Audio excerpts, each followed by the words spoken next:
Reka nongere mbashimire kandi mbahe ikaze mwe mukurikira amakuru n'ibiganiro tubagezeho gatanu kuri gatanu. Wowe rero udukurikira uri hirya no hino hatandukanye tubahaye ikaze mu makuru yacu kandi kwizere ko mumeze neza. Tubagezeho amakuru n'ibiganiro biba bitandukanye by'umwihariko twibanda ku makuru habari maravugwa hano mu karere k'ibiyaga bigari.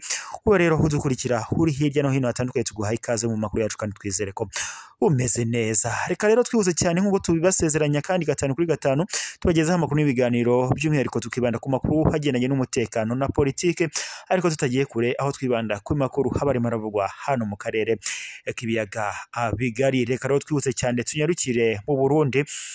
Mu Burundi mu gihe gishize hari amakuru yumvikanye havuga ko hari abasirikare batari bake bari bigeze kuhagwa. Icyo gihe hari igitero cyari cyagabwe n'umutwe witwaje intwaro wa Red Tabara ndetse urwanya leta y'u Burundi. Icyo gihe rero umutwe wa Red Tabara wari watangaje ko waje kwica abasirikare benshi ndetse ukaza no gusenya ingoro y'ishyaka riri ku butegetsi CNDD FDD. Kuri ubu rero biri kuvuga ko umutwe witwaje intwaro wa Red Tabara uri kwigamba ko ngo waje kurasa cyangwa se waje kwica cyangwa se waje kwivugana abasirikare batari bake b'u Burundi ndetse bafatanyije n'abo mutwe wa FDLR. Uyu mutwe wa FDLR urwanya ubutegetsi bw'u Rwanda. Mu yandi makuru kandi n'ubundi turaza kuyakomereza kuyarimo haravugwa mu Burundi. Tuze kureba ibyatangajwe n'umukuru w'igihugu cy'u Burundi Evariste Ndayishimiye ubwo yarari mu biganiro, aho yaje gutangaza ko ngo Uburundi ngo hari uduce dutandukanye tuzaba indiri y'abicanyi n'abajura mu mwaka wa 2026 nk'uko yaje kubigarukaho mu kiganiro yari imaragerana cyangwa se yaje kuba harimo araganira nk'uko byaje kugomeza gutangazwa mu bitangazamakuru bitandukanye. Rero twihute n'ubundi tugaruke mu makuru yacu arimo aravugwa mu Burundi, maze tuyahere n'ubundi ko yarimo aravugwa ku mutwe witwaje intwaro wa Red Tabara, aho byagaragaye ko ngo kuri ubu urishima cyangwa se watangaje ko ngo waje kwivugana abasirikare batari bake bo mu ngabo z'u Burundi ndetse n'abo mu mutwe wa FDLR nk'uko waje kubitangaza mu masaha make yashize. Uti rero biteye bite? Ni ukuvuga ngo leta y'u Burundi ifite umutwe bihanganye cyangwa se umutwe wa Red Tabara ukomeje guhangana na leta y'u Burundi cyangwa se ntuvuga rumwe na leta y'u Burundi. Kuri ubu rero waje gutangaza ko waje kwivugana abasirikare batari bake bo mu ngabo z'u Burundi ndetse n'abo mu mutwe witwaje intwaro wa FDLR uri muri Repubulika Iharanira Demokarasi ya Kongo. Uyu mutwe wa FDLR ndetse unarwanya ubutegetsi bw'u Rwanda kuko byamaze gutangazwa n'uyu mutwe witwaje intwaro wa Red Tabara. Biravuga ko umutwe wa Red Tabara nyine urwanya ubutegetsi bw'u Burundi wigambye kwivugana abasirikare babarirwa hafi muri 20 barimo abo Burundi ndetse n'aba FDLR bamaze iminsi barwanira na uyu mutwe wa Red Tabara mu ntara ya Kivu y'Amajyepfo. nk'uko byakomeje gutangazwa, uyu mutwe wa Red Tabara wabitangaje mu itangazo wasohoye kuri uyu wa gatandatu tariki ya 25 Nzeri umwaka wa 2024, wavuze ko hashize iminsi y'imirwano ikomeye yasakiranyaga umutwe wa Red Tabara ndetse ingabo z'u Burundi, aho nyine izi ngabo z'u Burundi zari zifatanyije n'umutwe wa Wazalendo ndetse n'imitwe yindi itandukanye harimo na FDLR nk'uko bakomeje kugenda babigarukaho cyangwa se baje kugenda babitangaza. Uyu mutwe rero wa Red Tabara uvuga ko iyi mirwano imaze iminsi ibera mu biturage bya Kipombo na Kipupu biherereye muri groupement ya Itombe muri Kivu y'Amajyepfo. Uyu mutwe wa Red Tabara kandi wavuze ko mu bigaragara FDLR ngo zaturutse ahitwa Ikirembwe arizo ngo zifite umuhate wo kurwana byimazeyo ngo binatandukanye n'ingabo z'u Burundi, ngaho ngo ozo zihitamo gushora izi ngabo cyangwa se zishora imbere iriya muri mutwe w'inyeshyamba wa FDLR ngo urwanya ubutegetsi bw'u Rwanda. Uyu mutwe rero wa Red Tabara wabitangaje uvuga ko imibare y'abapfuye ku ruhande rwa FDNB cyangwa se ku ngabo z'u Burundi iremereye cyane ngo kuko yatakaje abasirikare barenga 20, abandi ngo batagira umubare ngo baza kuhakomerekera.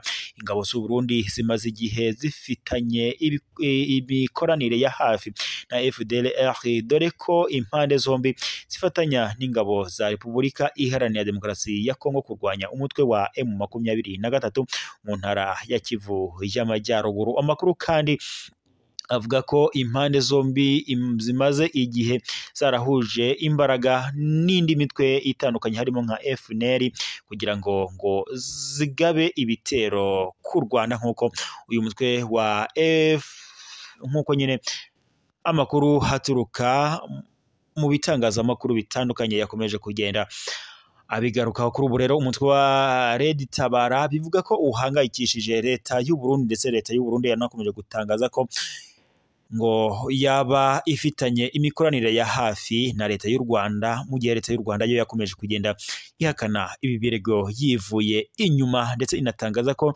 nta nyungu ishobora gukura mu guhungabanya umutekano w'ibihugu by'ibituranyi. Kuri ubu rero ndetse byaje no kumvikana aho byaje no gutuma leta y'u Burundi iyobowe na Evariste Ndayishimiye afunga imipaka ihuza u Rwanda ndetse n'u Burundi. Kuri ubu rero andi makuru n'ubundi tuyakomereje mu Burundi nk'uko biri gukomeza kugenda bivugwa, nuko perezida w'u Burundi Evariste Ndayishimiye yatangaje ko mu Burundi ngo hari agace cyangwa se hari uduce ngo tuzaba indiri y'abicanyi n'abajura mu mwaka w'2060. Perezida w'u Burundi Evariste Ndayishimiye yagaragaje ko ahangayikishijwe n'imyubakire ngo iri mu gace ka Tenga ahaherereye mu ntara ya Bujumbura. Ateguza ko mu mwaka w'2060 ngo kazaba karabaye indiri y'abicanyi n'abajura. Ni mu kiganiro n'abayobozi batandukanye bari bateraniye i Bujumbura kuri uyu wa 24 Nzeri umwaka w'2024, aho Ndayishimiye cyangwa se aho Evariste Ndayishimiye yabanje ngo kugaragaza ko u Burundi bwapfuye bitewe n'abantu ngo biremereza ntibumve cyangwa ngo bumvire bakigira ibigarasha, nk'uko yakomeje kugenda abigarukaho. Perezida w'u Burundi Evariste Ndayishimiye yagize ati ikintu cya mbere cyonona igihugu cy'u Burundi ni ukutumva ngo ndetse no kutumvira, ngo aho yagize ati muzi icyo ndicyo niyo yishe u Burundi. Niba mushaka gutera imbere reka mbabwire izo nenge tubanze tuzireke. Tukimeze uko ntibizakunda. Aya ni amagambo umukuru w'igihugu cy'u Burundi Evariste Ndayishimiye yagarutseho ubwo yari mu kiganiro i Bujumbura ndetse n'abayobozi batandukanye. Uyu mukuru w'igihugu cy'u Burundi nyine Evariste Ndayishimiye yasabye abayobozi b'i Bujumbura ngo kugendera ku cyerekezo cy'igihugu cya 2040 na 2060 ngo bagaharanira iterambere ry'abaturage bose. Yasobanuye ko mu gihe abarundi bagomba kubanza kugera ku cyerekezo cya 2040 ngo bayo yabonye ko ngo bizaba ngombwa ko inzu zose zubatswe zizasenywa hakubakwa izindi ngo bijyanye n'icyerekezo cya 2060. Evariste Ndayishimiye yasobanuye kandi ko imyubakire yo muri Tenga itavuguruwe ngo abajura bose bibujumbura ndetse n'abicanyi ngariho bajya babamo. Yakomeje kandi avuga ko ngo byagora inzego z'umutekano ngo kubafata mu gihe aka gace nyine ngo katazaba kare bwavugururwe. Yagize ati nimumbwire abantu muba Itenga, nimumbwire icyerekezo cyo mu Itenga mwaka w'2060. Arababaza ati ngewe nkibabwire? Agira ati abantu baziba mu Kamenge, mu Kinama, muri Centre Ville, umupolisi abakurikire byange. Yakomeje asobanura ko bizaterwa nuko nta hantu imodoka yanyura, nta matara azaba ahari. Ati ni akajagari gusa, amabandi yose abicanyi muzabasanga hariya mu Itenga. Murabyemeye? Kubera iki mubyihorera mubona icyo cyerekezo nta matara azaba ariyo, nta mazi. Amatara azaca he? Amazi azaca he?